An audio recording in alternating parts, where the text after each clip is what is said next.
Hello, everyone. What's up, people? What's up, good people? What's up, good people?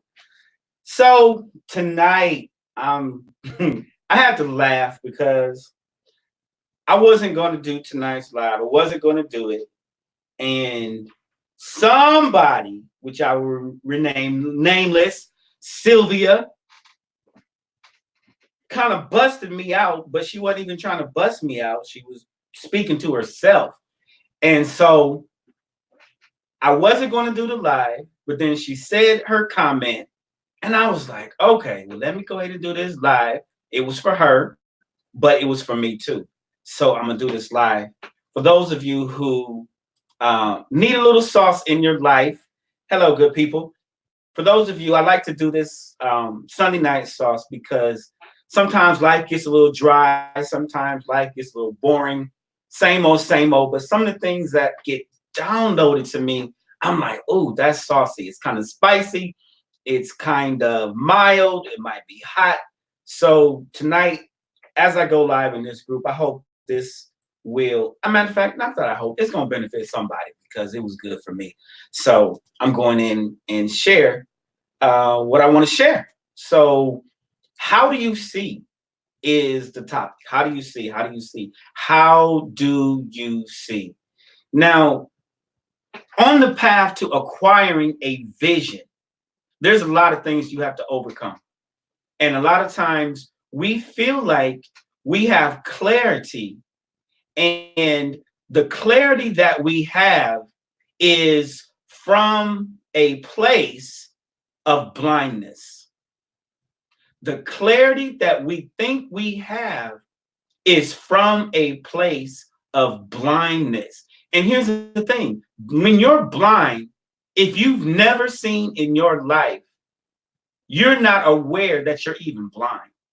You're not even aware that you can't see. You're not even aware of what you're not aware of. And so that's why, even when you talk about driving your vehicle, that's why it's called a blind spot.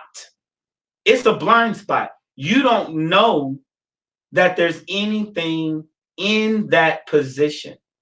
You don't know anything is there. And so it's a blind spot. You can't even see. And so I want to bring this just as a frame of reference. So there's a couple places in the Word, there's a couple places in the Bible where, well, a few places, but the two places that really stand out when it comes to acquiring your vision, because a lot of people are really trying to acquire their vision. They're really, you really trying to get locked in and figure out where it is that you're trying to go, what it is that you really see. And the challenge is that you see so much. You have conflicting images. You have so many images. You have so many things that flash across your mind that it's hard to really hone in and lock in on one thing, and it just causes inactivity. It causes you not to move. So I want to bring some perspective when it comes to acquiring your vision. And the frame of reference that I want to bring is first where it talks about in the Word, there's a passage where it says there was a child who was blind from birth, and the parents brought the child to Jesus, and he healed him. And then they was all tripping like, man, you healed him. But there was a question that came up, and the question was, whose fault was it? Whose fault was it? And that's the first thing a lot of times that we tend to do is look for fault. We look for fault, and we spend a whole lot of time trying to figure out whose fault it was on any given situation, any given scenario. Things happen, and the first thing we want to ask is, whose fault was it? And so I want to bring that to our attention, that when you're trying to acquire your vision, And if there's some blind spots, if there's some things that you can't see, I want you to stop looking for fault. I want you to stop looking for fault. I don't care, no matter what has happened in your life, I want you to stop looking for fault, because looking for fault will lead you on a path that's away from acquiring your vision, from truly tapping in on what it is that that's important. See, knowing whose fault it is not important. A lot of times we're so busy judging every situation. Yeah, we're judging all things that happen in our life as either good or bad, right or wrong. When the reality is, right is something that will never change. That's why it's called right. So right doesn't change. So when you start looking at things and today you feel like it's right and then tomorrow it's wrong, that lets you know that it never was right, but it was only perception. And so that's the first thing. Yeah, it's a distraction. That's what it is. So the next thing I want to bring to your attention is not only when you're trying to acquire your vision, to stop trying to look for fault and look for and understand reasons why certain things happened, and why this and why that, and who hurt you and who made you mad, and who disrespected you and who broke up with you, who didn't want to get, I mean, so many things we look for fault instead of being on purpose and really understanding what your vision is. It's a huge distraction. Now, the other passage that I love is a story is when there was a blind man and he saw men as trees. Now, think about that. We have what is called perception, right? We have something that's called perception. We're born blind, just like so many other metaphors and the passages in the word. We talk about people being born blind. We're actually born blind. We can't see when we come out of birth. And what I mean is we have no perception as babies. There's no understanding. We can't, this is a chair, that's a doctor, that's mommy, that's daddy. We have no perception, so we're blind. And what happens is we begin to gain perception of the world as time goes on through learning. Now, what happens when you learn something that really is not right, is not principle, is not fact, is not the way things really are, but it's only someone else's perception being given to you? See, you can see things as anything that you want to. I can see a man as trees. I can see a car as a house. I can see a house as a truck. That's the thing about perception. Perception is how you see it. And people get into arguments about perception. They'll argue all day long about who's right and who's wrong. And what is happening is people are not tapping into the fact that you can change your perception. You can change how you see it. You don't always have to see things the way it's been presented to you. It's your perception. And through life, you will understand that you're constantly learning something new. And the way you learned it is not necessarily the way it should be for you.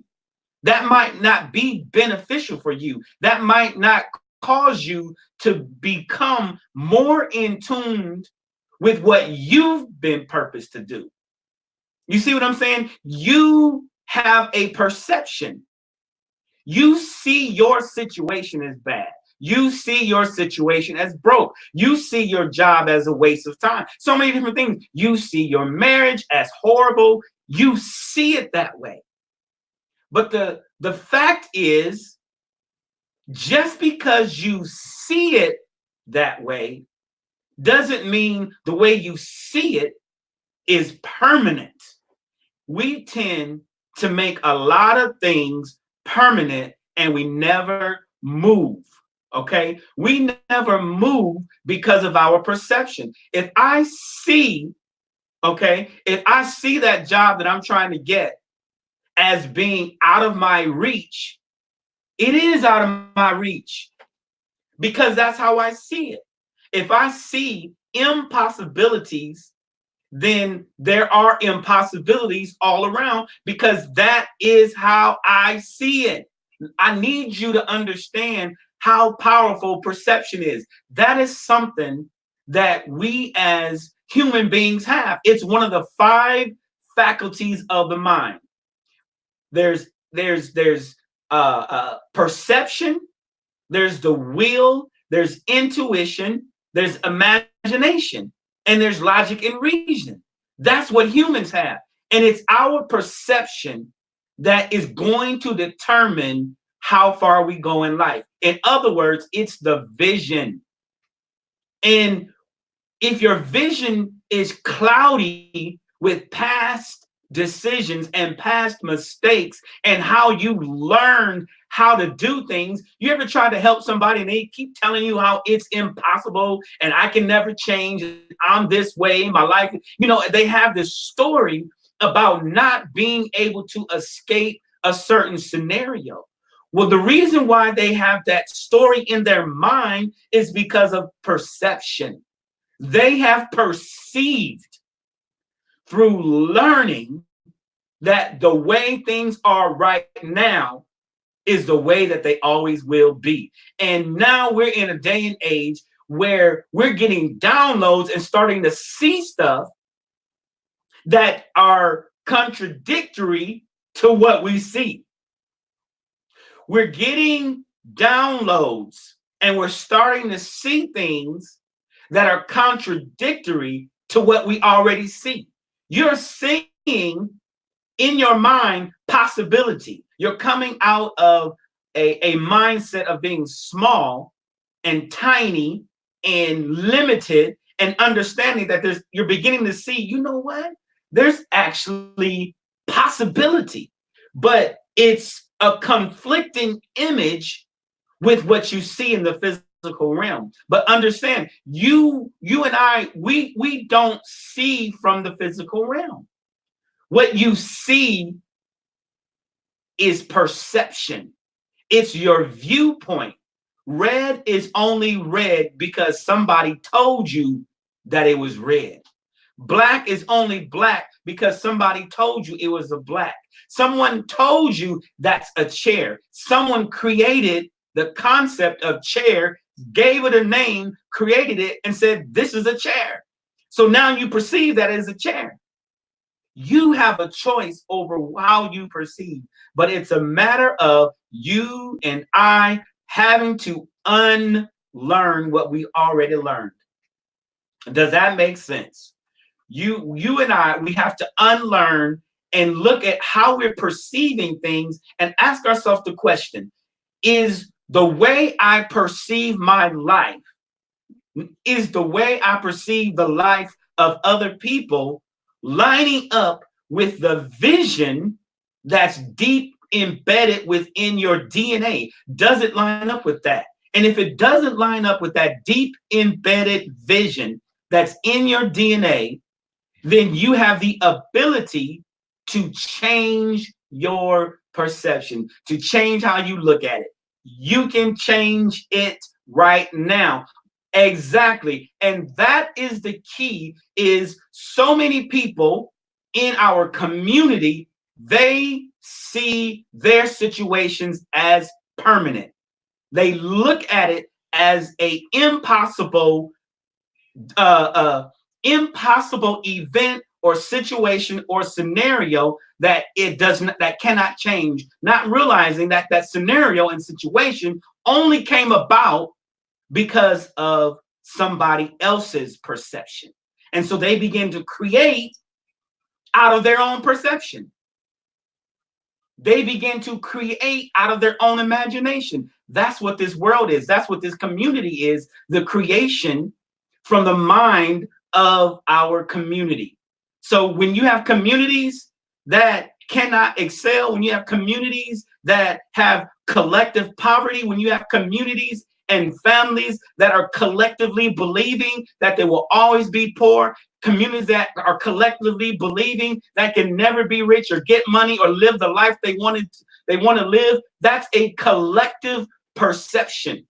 That's a collective perception. You can be born into a home where everybody in that home believes that Black people cannot be successful. That's a perception. And you can grow up that perception and live your life from a perspective and a point of view that because of the color of your skin, you cannot be successful. That's perception. And so in order to acquire a vision, you have to deal with your own perception. You have to deal with the way you think. You have to deal with how you look at it. How do you look at it? How do you look at your finances? I know how they seem, but is that really how it is? Is that really how it is? The way you look at it. And the question is, how long will you look at it that way? Sometimes you can deal with people and you try to give them another point of view and another perspective, and they refuse to accept it because they're so stuck. They're so stuck in that place. Okay? They're stuck. And it's a matter of going through the process of unlearning. All right. So the question is, want to follow up as you are acquiring your vision, as you're looking to develop a vision, as you're looking to write your vision and make it plain so that you can read it and finally at some point take off running in your life without hesitation, without hindering, and have discipline manifest in your life. Then discipline will manifest once you have a clear vision. It'll manifest. It'll show up. You don't change discipline. Discipline is a result of vision. You'll get the restraint once you get the vision. That's why you have to acquire a vision. Make it plain, read it, and then take off running. But the thing is, when you take off running, will you keep that vision when life starts to happen to you? Will you believe? Will you change how you look at things and see things when things aren't perfect in your life? Well, understand, things are supposed to happen so that you can become better equipped for the vision. All right? Now, this is something that we really have to grasp and understand. And I'm going to leave it at that. This is the last point. Many times, we have the ability to go from. We can go from. We have the faith to go from something. And a lot of times we can be in bad situations, situations that we don't like, situations that are uncomfortable, and we can start acquiring a vision that, oh, you need to leave, you need to change this, you need to move, you need to, make some steps. But you only have the ability to go from. The kind of faith and the belief that you have is the ability to go from.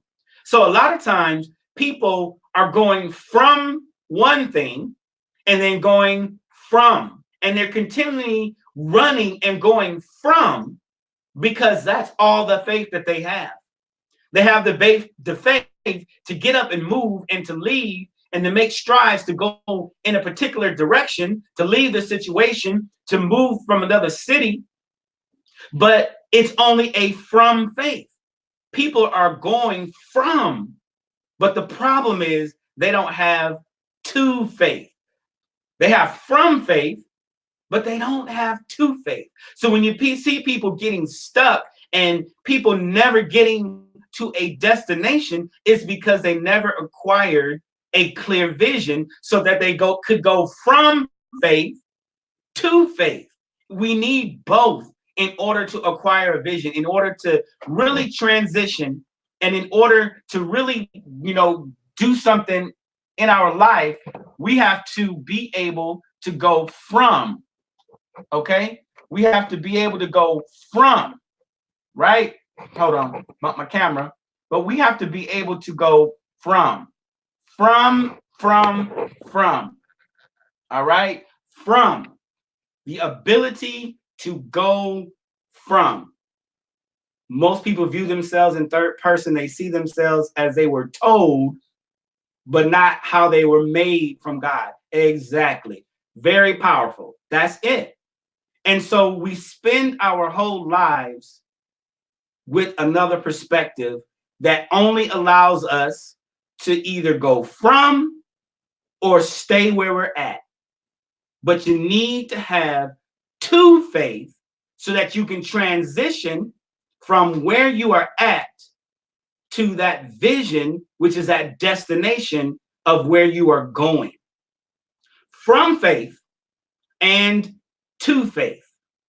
From faith is the ability, the faith to get up and leave where you are at, to transition your mind and to transition how your thoughts are positioned, the placement of where your thoughts are, to transition and move those thoughts to something else.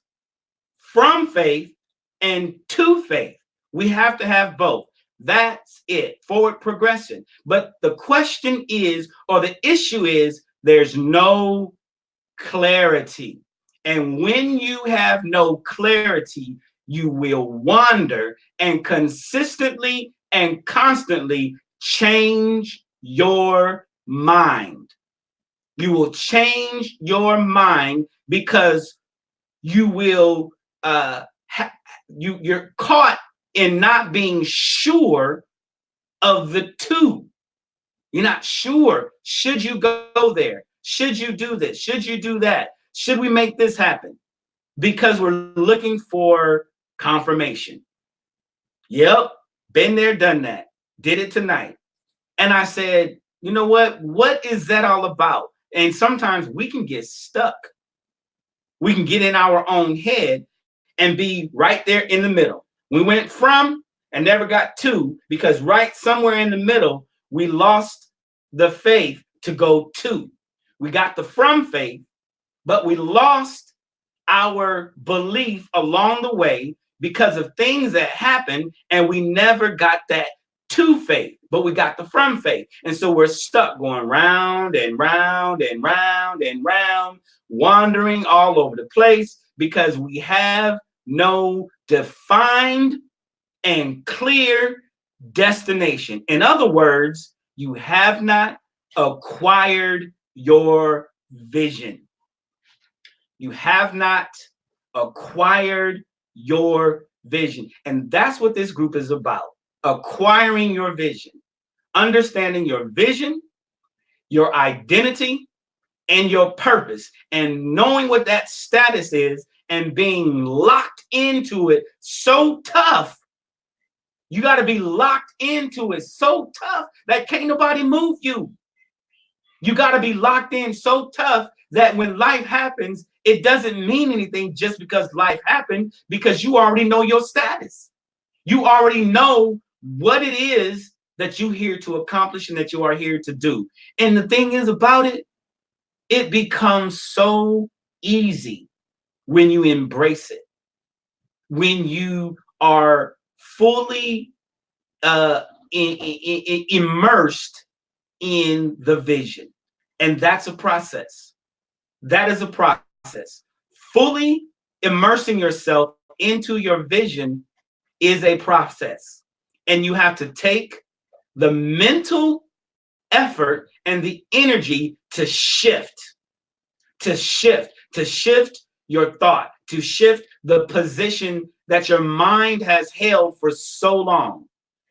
Our mind has held a position for so long, and it gets stuck there because of a law that exists. And I talk about it all the time, which is called inertia. Inertia is a law that affects every object an inanimate object, every object, all energy. It's a law. And the law says an object at rest will stay at rest. And so your mind will stay in the position that it has been at until it is acted upon by an equal or outside force. The only thing that will move your mind and move you to another position is the force and the desire of your thought.